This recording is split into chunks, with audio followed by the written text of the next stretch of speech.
देखो, मैंने अपने सपने की जॉब में ज्वाइन किया था।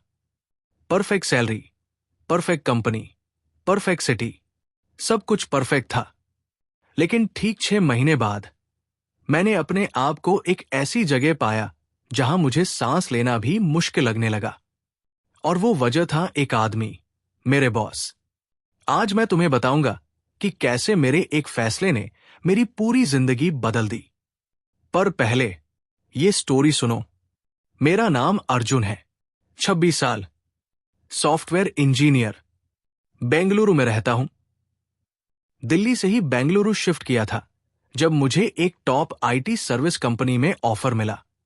एक प्रेस्टिजियस कंपनी जो इंडिया में काफी नाम की थी। मेरा बैकग्राउंड बिल्कुल average middle class family. Commerce से इंजीनियरिंग की, स्ट्रगल करके प्लेसमेंट लगी। मम्मी पापा का सपना था कि बेटा बड़ी कंपनी में काम करेगा और सेटल्ड लाइफ जिएगा। मेरे लिए भी ये जॉब एक गोल्डन टिकट थी। 8.5 LPA पैकेज, बेंगलुरु में अपना फ्लैट, इंडिपेंडेंस, सब कुछ जो मैंने सपना देखा था। कॉलेज में जो स्ट्रगल किए थे वो सब जस्टिफाई हो जाए, ये सोच के मैंने बेंगलुरु की ट्रेन पकड़ी थी। पर मुझे नहीं पता था कि मेरे लिए क्या इंतजार कर रहा था। पहला महीना सब कुछ अमेजिंग था। ऑनबोर्डिंग प्रोसेस स्मूथ था। टीम ने वेलकम किया, सीनियर डेवलपर्स ने प्रॉपर गाइडेंस दी। लेकिन फिर मेरा असली बॉस आया, विराट शर्मा। 12 साल कंपनी में था। रिपोर्ट्स कहती थी स्ट्रिक्ट, डिमांडिंग, परफेक्शन चाहने वाला आदमी। पर पहली बार जब मिला, सोचा कोई बात नहीं, स्ट्रिक्ट मतलब प्रोफेशनल, मतलब मुझसे सीखने को मिलेगा। दूसरे हफ्ते ही पहला वार्निंग साइन आया। एक स्प्रिंट प्लानिंग मीटिंग थी, सिंपल सी, 5 से 6 फीचर्स की। विराट सर ने मुझे जो टास्क दिया वो गलत एस्टिमेट किया था। मैंने कहा, सर टेक्निकली ये पॉसिबल नहीं है। उसका जवाब था, अगर ये करना है तो करना, अगर नहीं तो ये जॉब आपके लिए नहीं। पहली बार लगा ये सब नॉर्मल नहीं है, पर सोचा एडजस्टमेंट फेज होगा। सब सीनियर इतने ही स्ट्रिक्ट होते हैं, 1 महीने बाद हैबिट्स समझ आ जाएंगी। लेकिन हैबिट समझने वाली बात नहीं थी, ये पैटर्न था। हर मंडे मॉर्निंग मीटिंग एक चैलेंज होती थी। विराट सर पहले खुद अपनी मिस्टेक्स के बहाने देते थे। क्लाइंट ने गलत रिक्वायरमेंट दी, टीम ने सपोर्ट नहीं किया। लेकिन जब किसी और की गलती होती, वो बिल्कुल अलग होते। मेरे पोर्टफोलियो रिव्यू में उन्होंने 4 घंटे तक लाइन बाय लाइन कोड देखा और हर चीज पर व्यंग्य से कमेंट दिया। ये अप्रोच कौन सा है? फ्रेशर का काम लगता है, इसमें एफिशिएंसी नहीं दिखती। तुम सोचते भी हो पहले कोड लिखने से पहले।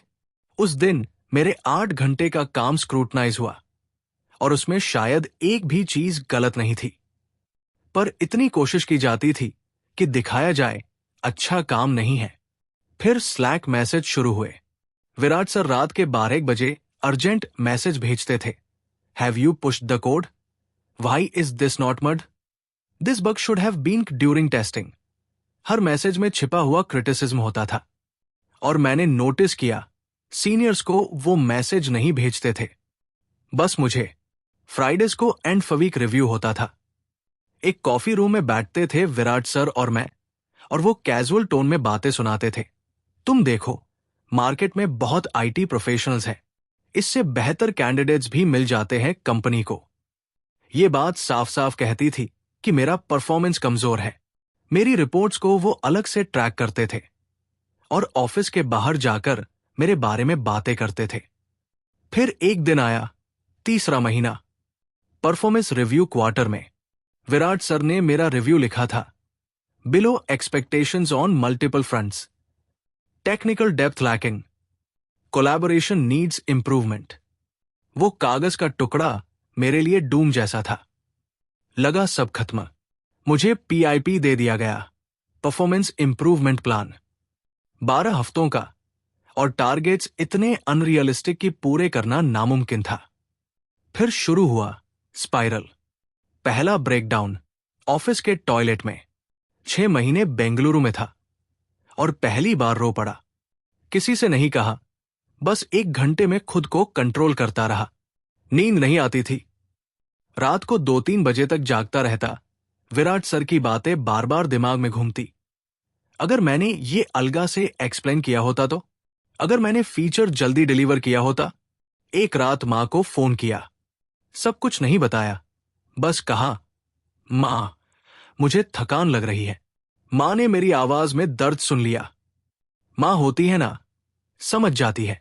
बोली, थोड़े पैसे भेज देती हूं, दिल्ली में किसी थेरेपिस्ट को दिखा लेना।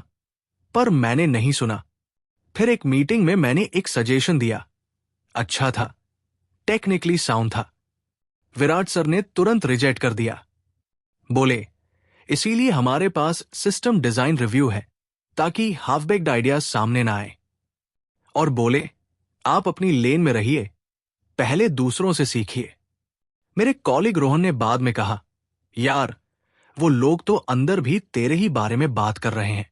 मैनेजर्स चैट में लिखा था, अर्जुन को प्रमोशन नहीं मिलेगा इस साल। फिर बेल कर्व एक्सरसाइज आई। सीनियर डेवलपर्स को मिला एक्सीड्स एक्सपेक्टेशंस और मुझे मिला मीट्स एक्सपेक्टेशंस, और सैलरी हाइक भी सबसे कम। पूरी टीम को पता था। सबने देखा। एक रात पैनिक अटैक आया। छाती में जकड़न, सांस नहीं आ रही थी। लगा हार्ट अटैक है। गूगल किया, विकिपीडिया पढ़ा, तब समझ आया ये एंजाइटी अटैक है। तब पहली बार समझा कि मेरा मेंटल हेल्थ बिगड़ चुका है। एक डिनर था मेरी कॉलेज फ्रेंड दिव्या से। उसने सब सुना और कहा, अर्जुन, तुम खुद को सुनो। तुम उस इंसान के बारे में बात कर रहे हो जो तुम्हें हर दिन बेकार महसूस कराता है। ये नॉर्मल कॉर्पोरेट प्रेशर नहीं, ये एब्यूज है। वो एक शब्द, एब्यूज। मुझे एहसास हुआ। मैंने इसे नॉर्मल स्ट्रगल समझ रखा था, पर यह असल में वर्क प्लेस हैरेसमेंट था। और सबसे बड़ी बात, मैंने इसे एक्सेप्ट कर लिया था। 2 हफ्ते बाद एक घटना ने सब बदल दिया। ऑल हैंड्स मीटिंग थी। सीनियर लीडरशिप भी थी। विराट सर ने अपनी टीम का परफॉर्मेंस दिखाया, बिल्कुल शाइनी, परफेक्ट। और बोले, मैं ऐसा टीम लीड हूं जो अपनी टीम को हाईएस्ट स्टैंडर्ड्स पर रखता हूं। बेल कर्व मेरे लिए बहुत मायने रखता है। और फिर बोले, कुछ टीम मेंबर्स कंपनी वैल्यूज के साथ अलाइन नहीं है और हम उन्हें अप्रोप्रिएट फीडबैक देते हैं। उस पल मुझे सब समझ आ गया। ये आदमी अपने प्रेशर को टीम पर डालकर खुद को बचा रहा था। और सीनियर लीडर्स सिर्फ मैनेजर्स के नंबर देख रहे थे, टीम के मेंटल हेल्थ को नहीं। शाम को पापा को फोन किया, सब बताया। पापा ने बस एक लाइन कही, बेटा, जॉब तो मिलती रहेगी, तेरा मेंटल हेल्थ नहीं मिलेगा। 2 महीने का नोटिस दे दे, ग्रेसफुली निकल जा। वो एक लाइन, जॉब तो मिलती रहेगी, ने सब बदल दिया। पहली बार समझ आया, मैंने अपनी बॉडी और माइंड एक कंपनी के लिए कुर्बान कर दिए थे, और कंपनी को फर्क भी नहीं पड़ा। अगले दिन मैंने रिजाइन लेटर लिखा, कामली, प्रोफेशनली, 2 महीने का नोटिस दिया। विराट सर बोले, अर्जुन, ये गलत डिसीजन है। मार्केट कितना कॉम्पिटिटिव है, तुम सेटल जॉब छोड़ रहे हो। अपने बारे में सोचो। मैंने सिर्फ मुस्कुरा दिया।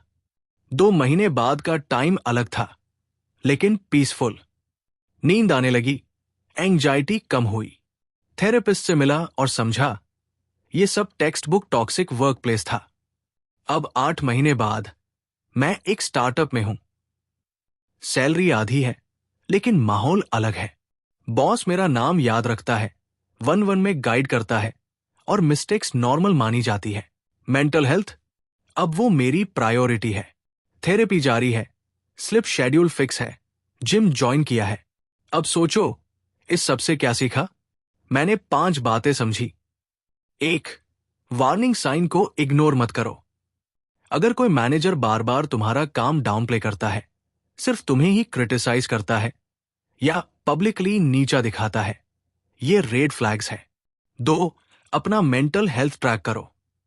अगर नींद बिगड़ रही है, एंजाइटी है, या लगातार उदास महसूस हो रहे हो, कुछ गलत है। प्रोफेशनल से बात करो।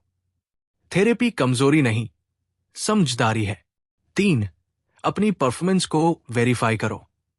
अगर एक मैनेजर ही कहता है तुम कमजोर हो, तो दूसरों से पूछो, कॉलिग्स, मेंटर्स। अगर सब वही कहें तो सुधार की जरूरत है। अगर सिर्फ एक कहे तो वो उसकी परसेप्शन की दिक्कत है। 4. जॉब सिक्योरिटी से ज्यादा जरूरी है करियर लॉन्गेविटी। एक टॉक्सिक जगह पर बर्नआउट होना बनिस्बत एक पीसफुल जगह पर कम सैलरी पाना।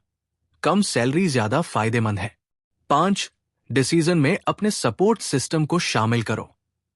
मेरे पापा की एक लाइन ने मेरा नजरिया बदल दिया। अपने भरोसेमंद लोगों, पेरेंट्स, पार्टनर, मेंटर से अपनी एंजाइटी शेयर करो। पर्सपेक्टिव बदल जाएगा। और सबसे जरूरी, याद रखो, एक जॉब बहुत मिल जाएंगी। तुम्हारा मेंटल हेल्थ सिर्फ एक ही है। देखो, मेरी स्टोरी शायद रिलेटेबल लगी होगी। अगर तुम भी किसी टॉक्सिक बॉस के नीचे सफर कर रहे हो तो कमेंट में लिखो। लिखो अपनी कहानी, कैसे ओवरकम किया। क्योंकि ये बात सिर्फ मेरे लिए नहीं, हर उस प्रोफेशन के लिए जरूरी है जो अपने मेंटल हेल्थ को वैल्यू देता है। सब्सक्राइब करो चैनल को अगर ये वीडियो तुम्हें छू गया।